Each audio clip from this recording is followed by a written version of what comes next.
પોતાની જાતને નાની ન સમજો, કારણ કે તમને ઈશ્વરે જે સ્થાન પર મૂક્યા છે તેના જેવું સ્થાન કોઈ બીજાને આપ્યું નથી. તમારા જેવી વ્યક્તિ ઈશ્વરે બીજી બનાવી નથી. યાદ રાખો, તમે યુનિક છો.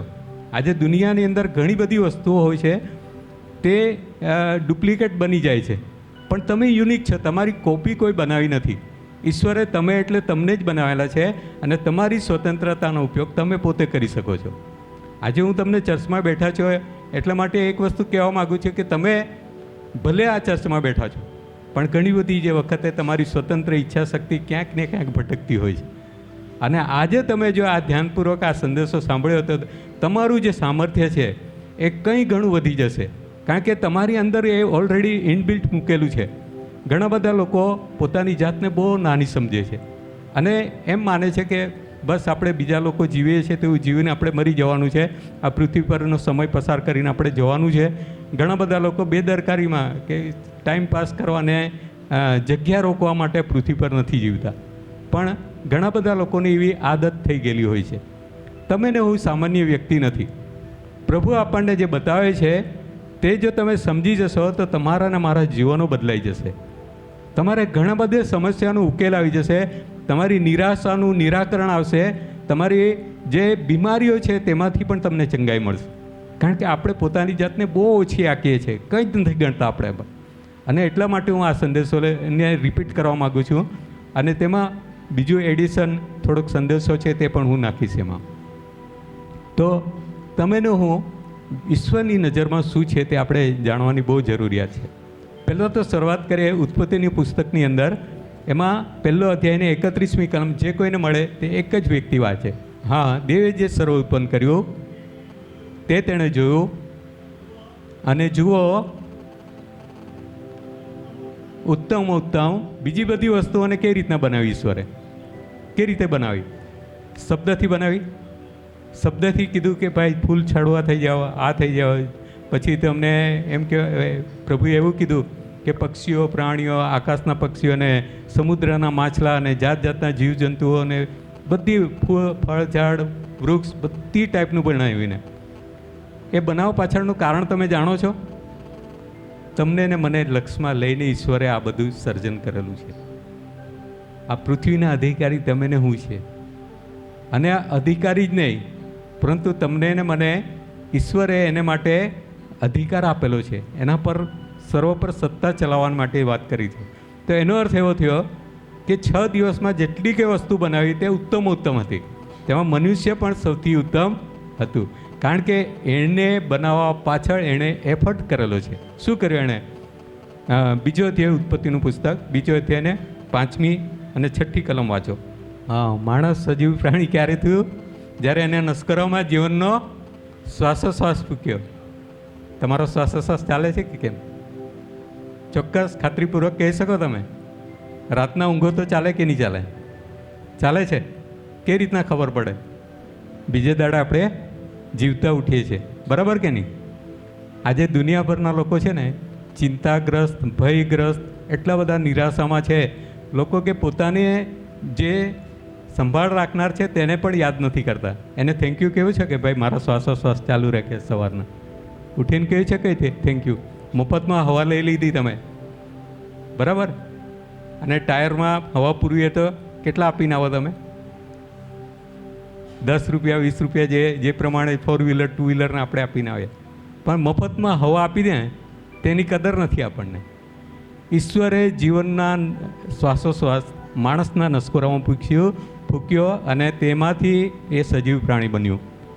સજીવ પ્રાણી તો બની ગયું અને બીજી બધી વસ્તુઓ પર એને અધિકાર પણ આપી દીધો. એટલે તમે રાજા રજવાડાની કેડરમાં આવી ગયા. પણ આપણે તો પોતાની જાતને સામાન્ય માણસ ગણીને બેઠા છે, કારણ કે આપણે ઘણી બધી વખતે આપણી પોતાનું જે સ્થાન ઈશ્વરે રાખેલું છે તેને આપણે ભૂલી જઈએ છીએ. દરરોજ રાતના ઈશ્વર આપણી સંભાળ લે છે, આપણા શ્વાસોશ્વાસ ચાલુ રાખે છે અને એને માટે આપણે થેન્કફુલ નથી. ઈશ્વરને આપણે થેન્કફુલ થવું જોઈએ, તો આપણે થેન્ક નથી કરતા એને. કેમ કે આપણે જાણતા જ નથી કે ઈશ્વર આપણી સંભાળ લે છે. આપણે તો એમ જાણીએ છીએ આપણે જ શ્વાસોશ્વાસ લઈએ છીએ પોતાની મરજી પ્રમાણે, બરાબર ને?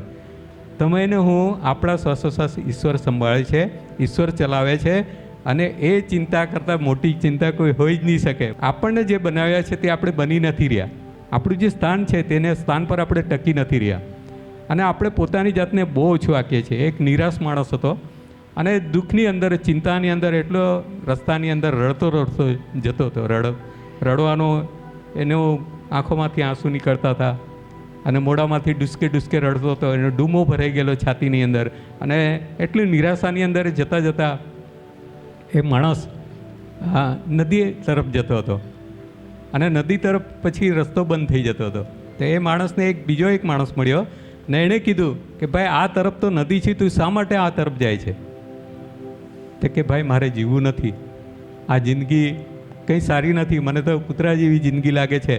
મારે તો હવે મરી જવું છે અને જીવવું નથી. કેમ કે નથી મારી પાસે કોઈ ધન દોલત, નથી મારી પાસે પૈસા, નથી સરખા કપડાં ઢંગના હું પહેરતો, અને નથી લોકો મને માન આપતા. કોઈ મને પ્રેમ નથી કરતું. મને કોઈ પ્રેમ નથી કરતું. હું લાચાર માણસ છું, હું ગરીબ માણસ છું, હું નિરાશ માણસ છું. હું શું કરું? આ સિવાય મારી પાસે કોઈ રસ્તો નથી. પેલા માણસે કીધું કે ભાઈ, થોભી જા, થોભી જા. ના ના, મારે થોભવું નથી, હવે મરવું જ છે. કીધું કઈ નહીં, ભલે તું મરજે. પેલા માણસે કીધું એને કે ભલે તું મરજે, મને કંઈ વાંધો નથી, હું બી ગરીબ માણસ છું, પણ હું તને એક વાત કહેવા માગું છું, મારે કોઈ વાત સાંભળવી નથી. એમ કહે છે પેલો.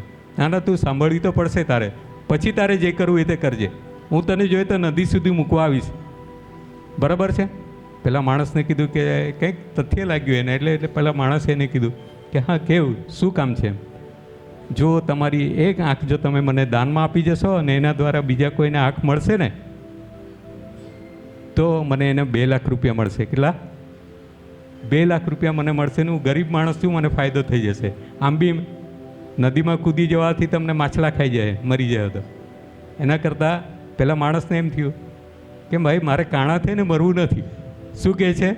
હા, ભલા માણસ તું મરવા નીકળે છે, કાણો મરે કે હારો મરે કે ફરક પડવાનો છે? પણ પેલો માણસ કહે છે કે ના, મારે કાણા થઈને મરવું નથી. અને 2 આંખ આપી જશે તો 2 જણને એ લોકોને આંખો મળશે. તમારી 2 આંખ અલગ અલગ વ્યક્તિને જો મળશે તો 2 જણને આંખ મળશે. અને કદાચ એક વ્યક્તિને મળશે, બંને આંખો ખરાબ હશે, તો એને 2 આંખો મળી જશે. અને 2 લાખ રૂપિયા બીજા બી મને મળશે. મને ફાયદો થઈ જાય. કેટલા થયા? 4 લાખ રૂપિયા. પેલો માણસે કે મારે ભાઈ કાણા થઈને મર. જવા દે, તારે કાણા થઈને નહીં મરતો. એક હાથ દાનમાં આપી જાય ને તારો, મને 2 લાખ રૂપિયા મળશે. અને બીજો હાથ આપશે તો બીજા 2 લાખ રૂપિયા મળશે. બે પગ આપી દેશે તો એના બી 4 લાખ રૂપિયા મને મળશે. પેલો માણસ શું કહે છે કે મારે લૂલા લંગડા થઈને મરવું નથી. અરે ભલા માણસ, તું મરવાનું જ થયા તો પછી એમાં લૂલો લંગડો થઈને તને કોણ જોવા આવવાનું છે? અહીંયા તે દાન આપ્યું તારા હાથ પગને, અને બીજી બાજુ તું કૂદી જઈએ નદીમાં. જોઈ તો હું ફેંકી આવા તને. પેલો માણસ શું કહે છે ખબર? ના ના, એમ કે મારે એવું નથી કરવું. એમ બધી વાત જવા દે, બધી વાત જવા દે. તું ફક્ત તારી એક કિડની દાનમાં આપી દે, મને 50 લાખ રૂપિયા મળશે. કેટલા? 50 લાખ. ને કોઈને કિડની મળશે તો એને જીવનદાન મળશે. અને જો 2 કિડની આપી દીધી તો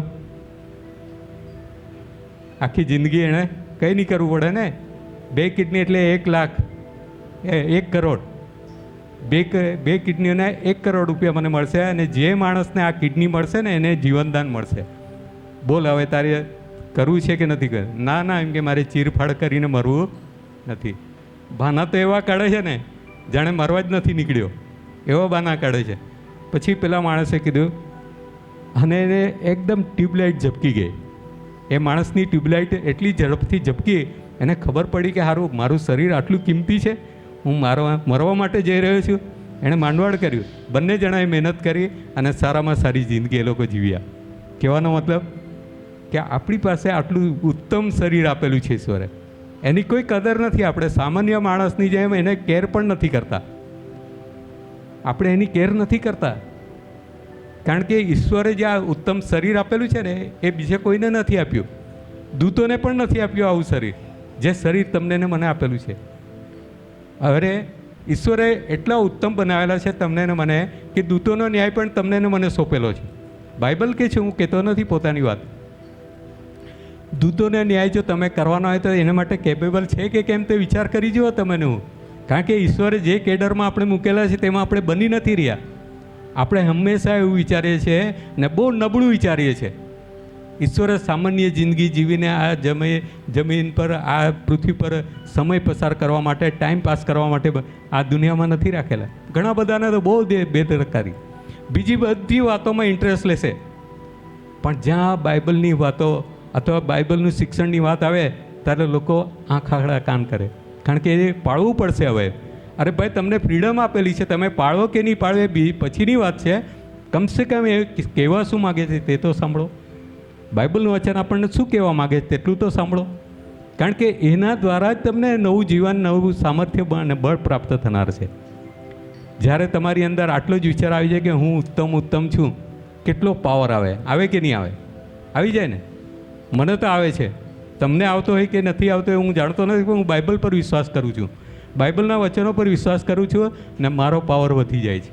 તમારી અંદર પણ એ જ સામર્થ્ય, એ જ આત્મા કામ કરે છે જે ઈશ્વરે તમારી ને મારી અંદર જ્યારે જીવનનો શ્વાસોશ્વાસ ફૂંક્યો ને ત્યારથી પવિત્ર આત્મા તમારી અંદર, મારી અંદર કાર્યરત છે. કારણ કે જીવતો ઈશ્વર એ તો પવિત્ર ઈશ્વર છે. જ્યાં સુધી માણસે પાપ નહીં કર્યું ત્યાં સુધી એ પવિત્ર આત્મા એની અંદર હતો. એને ગૌરવવાન શરીર આપવામાં આવેલું આદમને, એટલું ગૌરવવાન કે એ લોકો નાગાને ઉઘાડા હતા છતાં પણ એકબીજાથી લાજતા નહોતા, અને ઈશ્વરની આગળ પણ એ લોકો ઊભા રહી શકતા હતા, કારણ કે એમની પાસે ગૌરવવાન શરીર પર એક આચ્છાદન છવાયેલું રહેતું હતું કે જેના દ્વારા એ પવિત્રતા એ લોકોને ઢાંકતી હતી. અને કહેવાનો મતલબ કે આપણે ઘણી બધી વખતે આપણી પોતાની જાતને એટલા કોસીએ છે કે મારા પર જ કેમ આવું દુઃખ, મારી જ કેમ આવી સમસ્યાઓ. દરેકના જીવનમાં સમસ્યાઓ તો આવશે, પણ દરેક પર વિજય મેળવવાની તાકાત પણ તમારી અને મારી અંદર ઈશ્વરે મૂકેલી છે. જ્યારે ઉત્પન્ન કર્યા ત્યારે ઉત્તમ અમથા નથી કીધા. તમારી અને મારી અંદર ઉત્તમતા મૂકેલી છે, અને એ ઉત્તમતા છે કે તમે પ્રભુનું બાળક છો અને તમે સામર્થ્યવાન છો. એક વૈજ્ઞાનિક લોકોનું ટોળું હતું અને બધા મોટા જીનિયસ લોકો ભેગા થયા, અને એ લોકોએ વિચાર કર્યો કે માણસની પાસે 100% શક્તિઓ છે, તો એની પોતાની શક્તિઓનો કેટલો ઉપયોગ એ કરે છે. તો એ જાણવા માટે એક સર્વે કરવામાં આવ્યો, અને એ સર્વેની અંદર એવું જાણવામાં આવ્યું કે જે જીનિયસ અને જે મોટા કેડરના લોકો છે, જેને બુદ્ધિશાળી લોકો કહેવામાં આવે, અને જે જીનિયસ લોકો કહેવામાં આવે, સાયન્ટિસ્ટ લોકો કે જેને કહીએ છીએ આપણે, જે શોધખોળ કરનારા છે, તે લોકોના બધાના મંતવ્ય જ્યારે લેવામાં આવ્યા તો એ લોકોએ કીધું કે માણસની જિંદગીમાં જો 100% શક્તિઓ છે તેમાંથી કેટલા ટકા શક્તિનો ઉપયોગ કર્યો. આજ તમે આજુબાજુ જુઓ છો, અત્યારે તમારી પાસે દરેકની પાસે મોબાઈલ છે અને ઉપરમાં ઉડતા વિમાનો છે, આ તે બધું આપણે જોયું છે. એ બધી શોધખોળો કરવા પાછળ ઈશ્વરે એમને જે સામર્થ્ય આપેલું છે તેને કેટલા ટકા ગણતરીમાં મૂક્યું ખબર છે તમને? ફક્ત 2%. કેટલા? 2%. અને સામાન્ય માણસ હોય તો 1%નો પણ ઉપયોગ કર્યા વગર એ જિંદગી જીવીને પૂરી કરી નાખે છે. 1%નો પણ ઉપયોગ નથી કરતો. કેમ કે તમારી અંદર જે સામર્થ્ય છે તેને તમે જાણો જ નહીં, તો એનો ઉપયોગ કેવી રીતના કરવાના એ જણાવવા માટે આજે બાઇબલનું વચન લઈને હું આવેલો છું. તમને એ જણાવવા માગું છું કે તમે સામાન્ય નથી. તમારી અંદર જે 100% શક્તિઓ છે તે પાવરફુલ શક્તિઓ છે, અને એ શક્તિ જે છે એ પવિત્ર આત્માની શક્તિ છે. તમારી મારી અંદર સામર્થ્ય છે, પણ એમાંના 2% શક્તિઓને, જે જ્ઞાન બુદ્ધિ અને ડાપણની વાત કરે છે, 2% શક્તિનો ઉપયોગ કરીને માણસ અકબંધ લઈને કબરમાં જતો રહે છે. બાકીની 98% કબરમાં લઈને જતો રહે છે, અને 98%નો કોઈ ઉપયોગ જ નથી કરતો. શું આપણે સામાન્ય માણસો છીએ? જો તમે એવું માનતા હોય તો ભૂલી જજો. બાઇબલનું વચન એમ કહે છે તમે સામાન્ય નથી, તમે ઈશ્વરની નજરમાં શ્રેષ્ઠ છો, ઉત્તમ છો. અને એ યાદ રાખો, તમને રાજા રજવાડાની કેડરમાં પ્રિન્સ અને પ્રિન્સેસની કેડરમાં તમને મને મૂકેલા છે, કેમ કે એ સર્વ વસ્તુ પર અધિકાર ઈશ્વરે તમને ને મને આપેલો છે. તમે સામાન્ય નથી. આજ પછી બીજાની આગળ પોતાની જાતના રોદડા રડવાનું બંધ કરી દેજો કે હું મારું આમ છે, મારું તેમ છે. ભાઈ, ઈશ્વર તમને બધું પૂરું પાડનાર છે, અને જે સામર્થ્ય ને બળ આપે છે તે તો ઈશ્વર છે.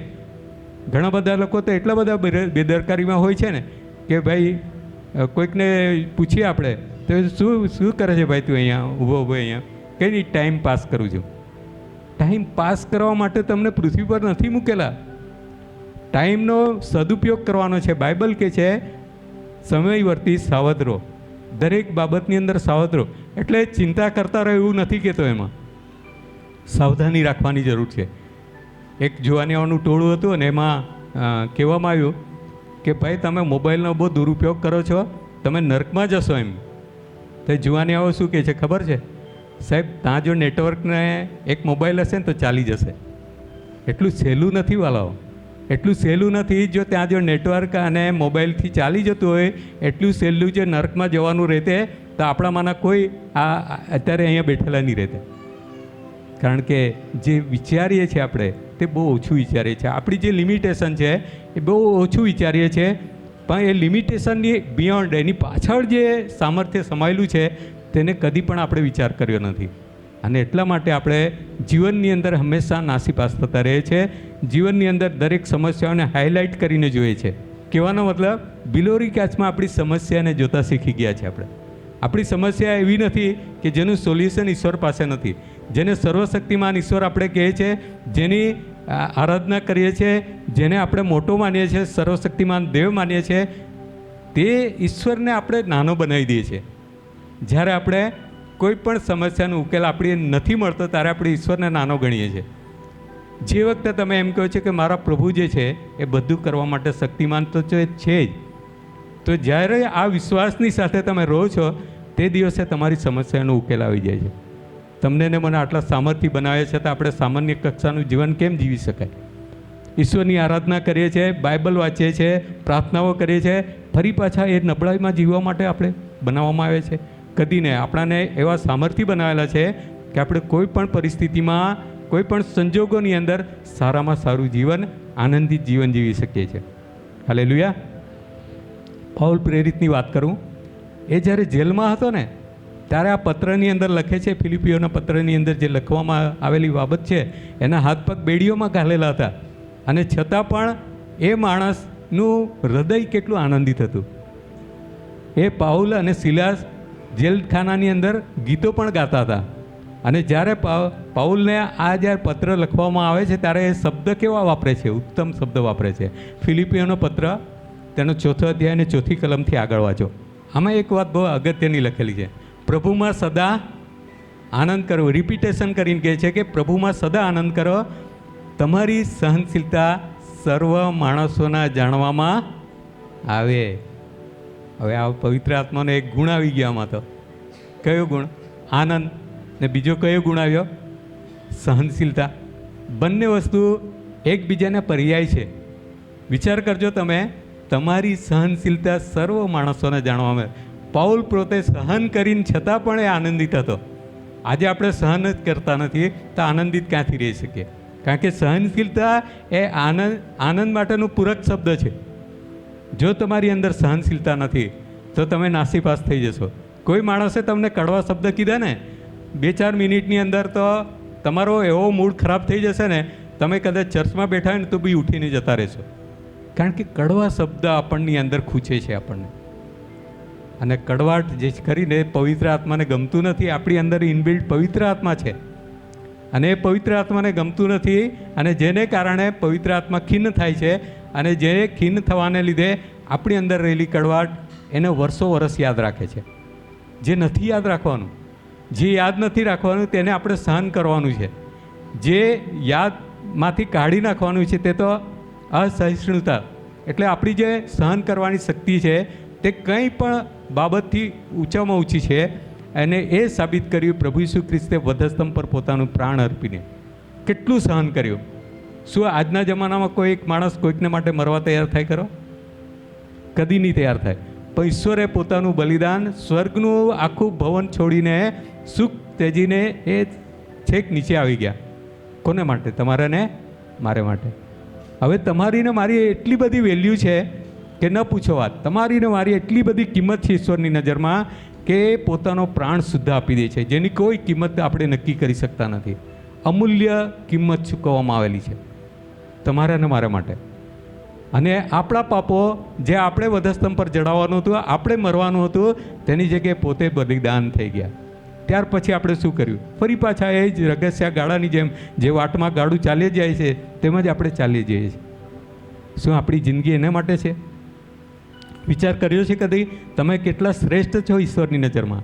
એક વખત હતા મારી જેમ સંદેશો આપતા હતા, અને આપતા આપતા એણે કીધું 500ની નોટ ખિસ્સામાંથી કાઢી, અને એ વક્તાએ બતાવી બધાને, આ નોટ કોને જોઈએ? બધાએ હાથ ઊંચો કર્યો, એક પણ વ્યક્તિ બાકી નહીં રહ્યો. પછી એણે ડૂચો વાળી દીધો એને આખો. એ જે નોટ હતી એને મુઠ્ઠીમાં મચડી કાઢી આખે. પછી પાછી ખોલીને બતાવે કે આ કોને જોઈએ? બધાએ કહે કે મને જોઈએ, મને જોઈએ, મને જોઈએ. બરાબર ને? પછી એને પગ નીચે નાખીને ગંદી કરી નાખી, અને ફરી પાછી ઉઠાવી, અને જેવી ઉઠાવી પછી પૂછ્યું વખતે, ભાઈ હવે કોને જોઈએ? એવા ફાટવાની તૈયારીમાં છે. તે કે ભાઈ મને આપી દો ને, મને આપી દો ને. બધાએ કીધું. કેમ? એની કિંમત કેટલી છે? 500 રૂપિયા. આજે 500 રૂપિયાની કિંમતને માટે પણ આપણા આટલા તત્પર છે. ઈશ્વરે તમારે અને મારી કિંમત કેટલી આખી છે વિચાર કરી જુઓ તમે. કેટલી મોટી કિંમત એણે ચૂકવી છે. તે રીતના ઈશ્વરને જાણીએ છીએ કે ઈશ્વરે આપણે માટે કેટલું મોટું બલિદાન આપ્યું છે. આપણે ભૌતિક ચીજ વસ્તુઓના આદિ થઈ ગયા છે. પહેલાં તેના રાજ્યને શોધો એટલે બધા વાનાઓ તમને આપવામાં આવશે. ભૌતિક વાનાઓની વાત લખવામાં આવેલી છે. તમારે જે જોઈએ તે આપવામાં આવશે. તમારી ઈચ્છા કરો અને તમને નહીં મળે એવું બનવાનું નથી. ફક્ત એક જ કન્ડિશન છે કે તમે જે કંઈ જોઈતું હોય તેના માટે પહેલાં એના રાજ્યની શોધ કરવી પડશે.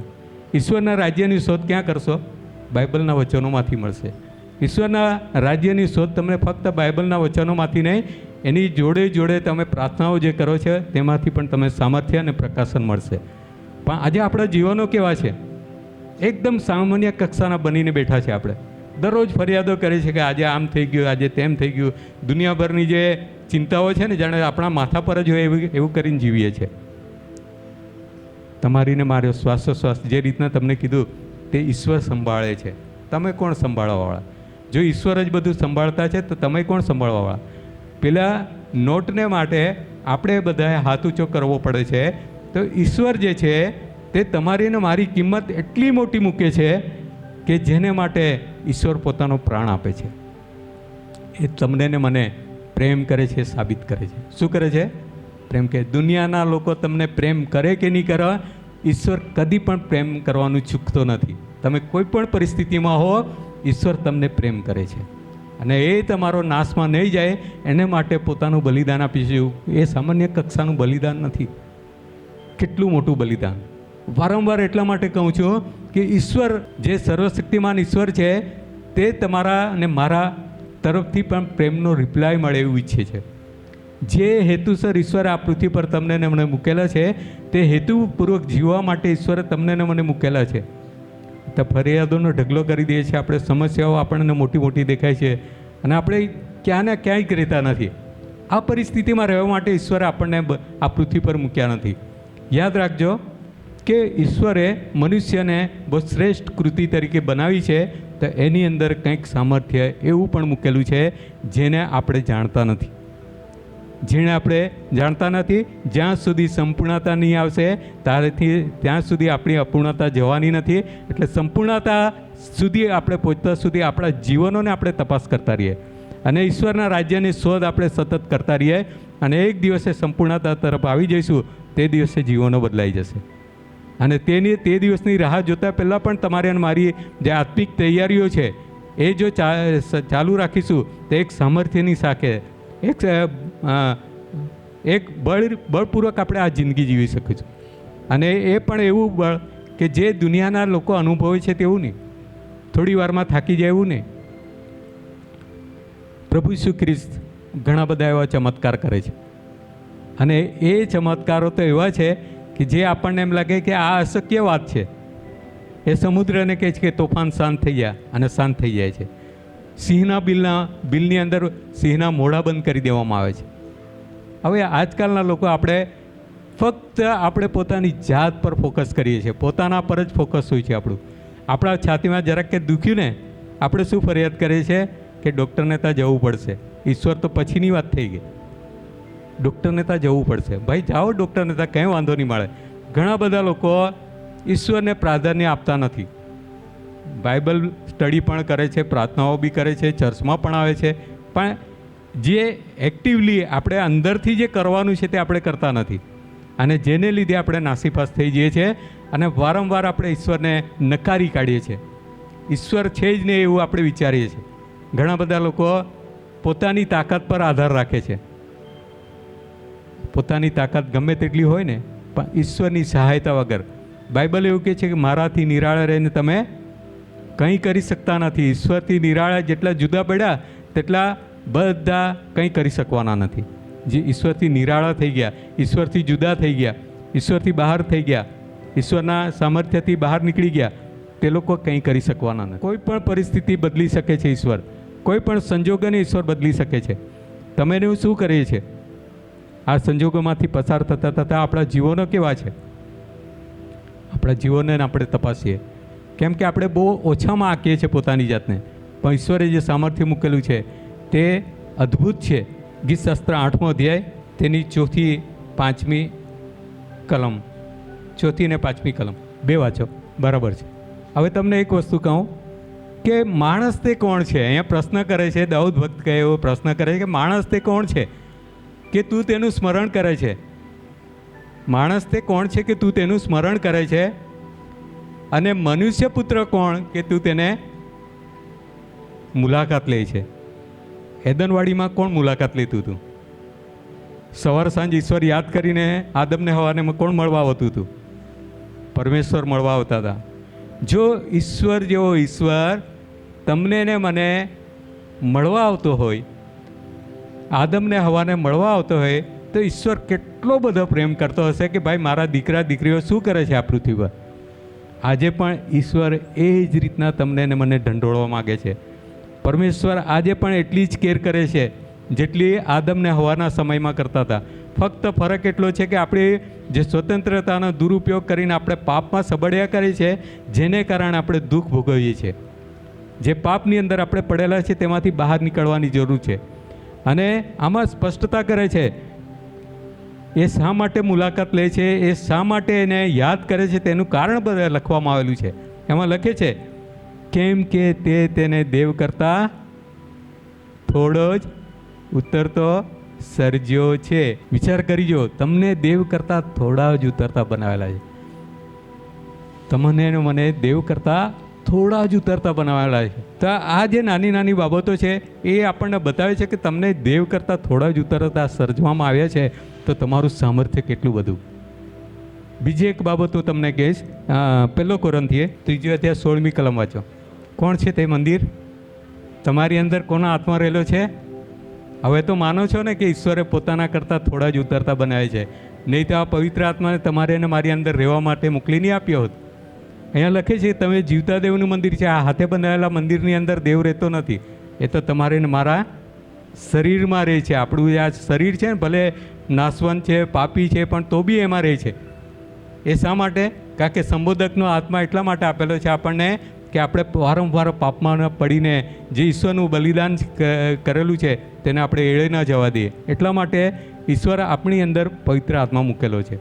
અને આપણી અંદર પવિત્ર આત્મા એટલા માટે કાર્યરત નથી કેમ કે આપણી જે સ્વતંત્ર ઈચ્છા શક્તિ છે તેને આપણે આગળ ધપાવીએ છીએ. આપણે ઈશ્વરની વાત સાંભળવા તૈયાર નથી. પવિત્ર આત્મા એટલા માટે આપેલો છે, એ અગુવાઈ કરવા માટે આપણને આપેલો છે. એ સંબોધકનો આત્મા છે. એ બતાવવા માગે છે કે તમારી અંદર તો આ બધું સામર્થ્ય છે, આના પર વિજય મેળવવાની તાકાત છે, પણ આપણે તો પવિત્ર આત્મા વિશે 9 ગુણ જાણીએ છીએ કે નથી જાણતા? પવિત્ર આત્માનો જે ફળ છે એક જ ફળ છે. એ ફળની અંદર 9 પ્રકારના ગુણ છે અને 9 ગુણને કદાચ આપણે મોઢે પણ જાણીએ છીએ. શું એ પવિત્ર આત્માને કાર્ય કરવા દે છે ખરા? આપણે પોતાની મનમાની કરવાને લીધે આપણે ઘણા બધા પાપોનો સામનો કરવો પડે છે અને પાપને કારણે આપણે પાપમાં ડૂબતા જઈએ છીએ અને જેને કારણે પવિત્ર આત્મા સતત ખીન કરતો રહે છે. નાના નાના સરપટિયા લાગે છે ને, કડવાટ, ક્રોધ, ઘોંઘાટ, એ તો નાના નાના લાગે છે, પણ એ સૌથી વધારે ઝેરીલા છે, જે પવિત્ર આત્માને પણ ખીન કરી નાખે છે. પવિત્ર આત્મા એ જીવતા દેવનું ત્રીજું વ્યક્તિત્વ છે. વ્યક્તિત્વ છે, હા, 3 દેવ નથી, ત્રીજું વ્યક્તિત્વ છે જે પવિત્ર આત્મા તરીકે આપણી અંદર રહે છે. સૌથી પહેલાં પરમેશ્વર મુલાકાત લેતા હતા શરીરના રૂપમાં, તો એમનું જે આત્મિક જે કંઈ શરીર હશે તે મહિમાવાન શરીર લઈને આવતા હતા. પછી પરમેશ્વર આવ્યા પ્રભુ ઈસુ ખ્રિસ્ત આવ્યા અને આ દુનિયાની અંદર દેહ ધારણ કરીને આવ્યા, તો દેહના રૂપમાં આ માણસોની વચ્ચે રહ્યા. હવે આપણું જે જગ્યાએ આપણે છે, પવિત્ર આત્મા આપણી અંદર રહે છે, સતત કાળજી રાખે છે, પ્રભુ આપણી સાથે છે એમ. બરાબર, એ બતાવે છે કે ઈશ્વર એમને મૂકી દીધા નથી, પણ આપણે નાસીપાસ થતા રહીએ છીએ કે મારું કોઈ નથી. જ્યારે એમ લાગે ને કે તમારી દુનિયામાં કોઈ નથી એમ લાગે ને, તે દાડે એમ એટલું જ વિચાર કરજો, સર્વશક્તિમાન ઈશ્વર મારી જોડે છે. ઈશ્વર તમને ને મને પ્રેમ કરે છે અને હંમેશા કરતો આવે છે અને કરતો રહેશે. મરણ પર્યંત ઈશ્વર આપણને પ્રેમ કરશે, કારણ કે ઈશ્વરની અંદર જે સૌથી મોટી બાબત છે તે તો પ્રેમ જ છે. કારણ કે પ્રેમ વગર ઈશ્વર કશું જ કરી શકતા નથી. પણ એ પ્રેમને ખાતર જ આપણને જે સ્વતંત્રતા આપી છે તેનો ઉપયોગ કરવા દે છે. નહીં તો એ ક્યારનો આપણને શિક્ષા કરીને આપણે એને સજા કરી દીધી હોત. પણ ઈશ્વર વારંવાર તમને ને મને તક આપે છે. આપણે આપણા જીવનોને સારા બનાવીએ, પવિત્ર બનાવીએ, શુદ્ધ અને પવિત્ર થઈને ઈશ્વરના માર્ગમાં આપણે ચાલનારા બનીએ.